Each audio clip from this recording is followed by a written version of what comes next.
that because of the Watergate matter, I shall resign the presidency effective at noon tomorrow. He came out of nowhere, as we remember, in 1970, 75 and 76, and his reason to be was that he was not going to lie to us, and Watergate, Jerry Ford, and we're going to get a Southern... The old rule was if you were going to be a Democrat and you were going to be elected, people were so suspicious of the Great Society and all of that, so they would only vote for a Democrat who had a Southern accent.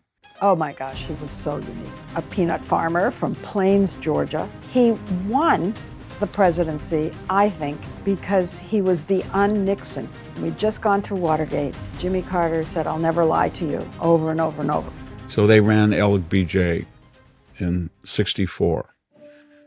And then they broke that rule with Hubert Humphrey. He came close, but then they said, and then we broke it again with McGovern. So they said, after McGovern, we're only going to get Southerners. So they had Jimmy Carter, 76 and 80. And then they broke it again with Walter Mondale in 84. Then they came back with 2 Southerners for the next 8 years. Obama was an exception. So he was a fake conservative from he was a farmer, he was evangelical. But what they didn't quite bargain for was, the people who elected him was... he was very sanctimonious and self-righteous. And so he had that smile, but he was ruthless. And he had some visceral, I don't know if it was biblical or what it was, a distaste of the Old Testament or Israel, but he had some almost pathological dislike of Israel. So when people would criticize him, he would say things that only he could get away with. Well, these are Jewish donors, or these are the Jewish lobby. And rather than to address the question that there was a political, cultural, social difference between the only constitutional system in the Middle East, Israel, and its people around that wanted to destroy it. I've met several times with Hamas leadership, and I think Israel is now moving toward a disaster for itself in insisting that all the way from the Jordan River to the Mediterranean Sea has to be Israeli controlled. That is a mistake. But he's most infamous for is he started that tradition that the ex-president would start interfering. So LBJ went to his ranch. We never heard much. Doris Kearns Goodwin went out and interviewed him, but he was done. And Richard Nixon, you'll say, well, he was done, Victor, because he was disgraced. Well, no, he actually did write some great books. People called him up for his foreign policy, but he did not interfere. He did not interfere. When Reagan went out in 88, people said, well, he was senile, but he didn't have Alzheimer's for a couple. He did not interfere. George H.W. Bush did not second guess Bill Clinton. Even Bill Clinton just wanted to go make money, remember? He didn't try to upstage him. George W. Bush very nobly went back to his ranch. He was a terrible president. That's why he lost in a landslide after his one term. Well, I think he was even a worse ex-president because of his meddling in U.S. foreign policy.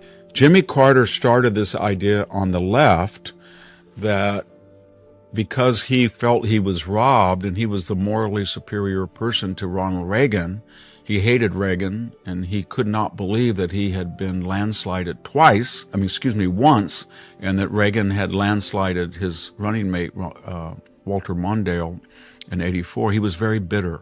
Are you better off than you were 4 years ago? If you don't think that this course that we've been on for the last 4 years is what you would like to see us follow for the next 4, then I could suggest another choice. It was sort of like John Kerry's remark about George W. Bush in 2004. I can't believe I'm losing to this stupid guy, So he was very condescending, and then he started to freelance. So if there was a problem in the Caribbean and Haiti, he was there. If you wanted to go to Cuba and praise Castro, he was there. If you wanted to screw up negotiations over nuclear proliferation in North Korea, he went there. But mostly he re-entered the Middle East, and as he kept doing it, he had a particular dislike for Menachem Begin and Netanyahu. So he kept inserting himself, and in all of these things, there was a theme, two themes.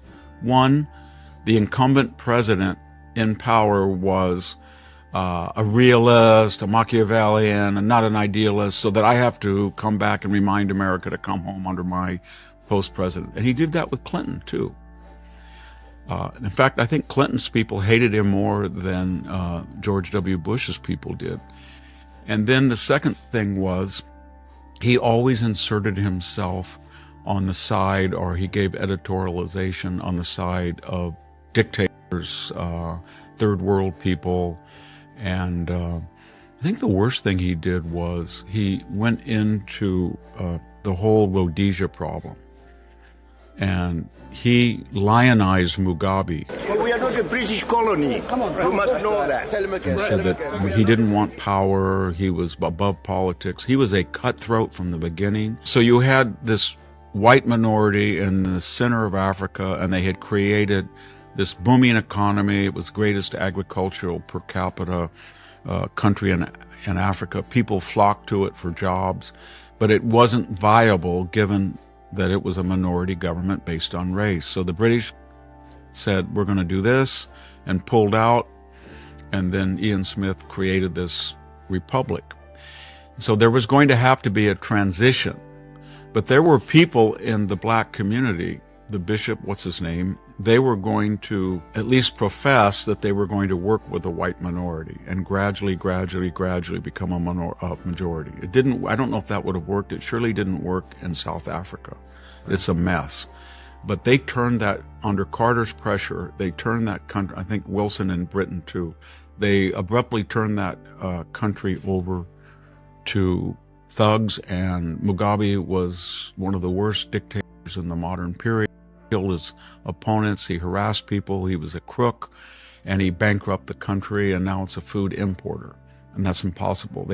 He gave an open season, they went out and shot farmers, drove them out, and they got what they wanted. A 100% black-run country, which is fine, but it's a third world impoverished country. And so my point is, if they were smart, and Carter was smart, they could have attempted, I don't think they would have been successful, but they could have attempted to find a way to maintain their prosperity and giving some exemption to people in the economy that were producing. They could have gone to these big farmers that were exporting tobacco or cotton and said, look, we need what you're doing and your expertise, but we want you to set up a training academy for blacks that have not had a chance. Something like that. I don't think it would have worked given the tragic nature of the whole stuff, but it would have been an attempt. He didn't do that. He tried to grandstand. He got his evangelical sanctimonious self in there, blah, blah, blah. So he has a mixed legacy. So I'm not a big fan of Jimmy Carter, and I haven't even touched on what he did. He got snookered with the Shah, and he communicated, his White House communicated with Khomeini, who was in France and was very scared after his surrogates and his cassettes had spread all over Iran and they had thrown out the Shah. They were in the process. He didn't know how he was going to get from France to Iran.